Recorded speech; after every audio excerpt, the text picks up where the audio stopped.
your 8 Olympia titles. Yep. You finished up competing what year? My last was your year last was 2007. One? 7. Yep. And you were going pretty hard from what, 98, Yeah, 99? probably 98 to 2007 was probably my most successful years. Yeah. I won my first Olympia in 98. Yep. And I won my last one in 2005. See, that's awesome. So, and it was 8 in a row. 8 in a row, yeah. 8 in a row, which is incredible. Yeah. Can't beat that. So let me ask you this, out of all of those years, which one for you was your favorite physique that you brought to the My contest? favorite one is gonna be 98. And why?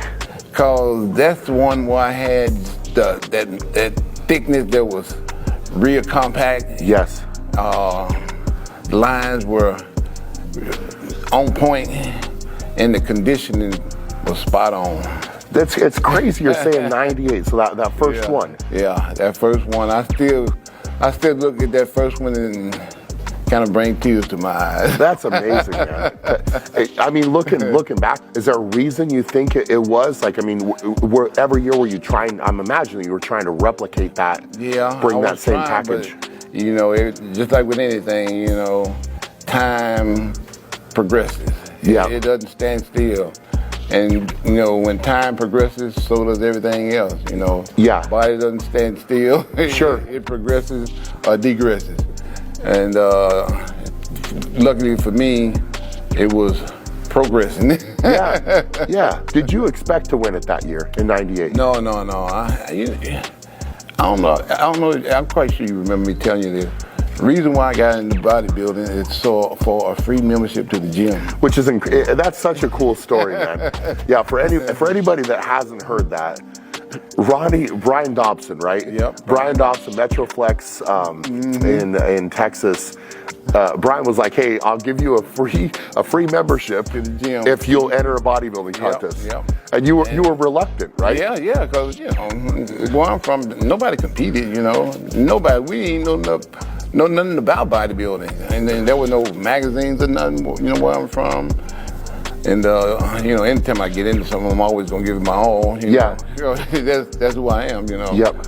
I wanna do the best I possibly can do, cause I ain't too much into second place. No, man. Hey, I feel you. I feel you on that. So I'm always gonna give it my all, and bodybuilding was no different. I never thought about being Mr. Olympia. Never thought about winning it or nothing.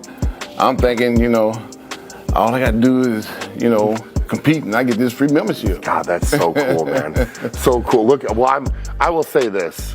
I think I speak for a lot of people in saying I'm glad that he enticed you into doing that, because the story that you've been able to write with that is incredible, you know? Yeah, kind of way I look at it, like everything happens for a reason, you know? Yep. Once you started competing in bodybuilding, how hard was that shift for you with the eating? Was that hard? It was extremely hard at first, I ain't gonna lie. And then after a while, I kind of got used to it, because, you know, like I said, I don't like getting second out, you know. No, so that, I mean, your mindset, like going through it, were you thinking with every one of those meals? Because I would imagine the way I would look at it is like, all right, I'm doing this to win. Mm-hmm, exactly. So everything is to win, right? Yeah, so it's like I'm to win. going to train to win. I'm going to eat to win. Do what I got to do to win. Yeah. So if I got to eat that to win, well, so it didn't matter. It didn't matter what it tasted like. No, it didn't matter. That's because I remember one time I was eating tuna out of the can. It was like, I never in a million years thought I'd do something like that. Yes. But here I am. So I used to do, when I was in college, I couldn't afford anything, and I would do tuna shakes. That's what I would do. So I would mix a little bit of orange juice and like 2 cans of tuna and blend it and drink it.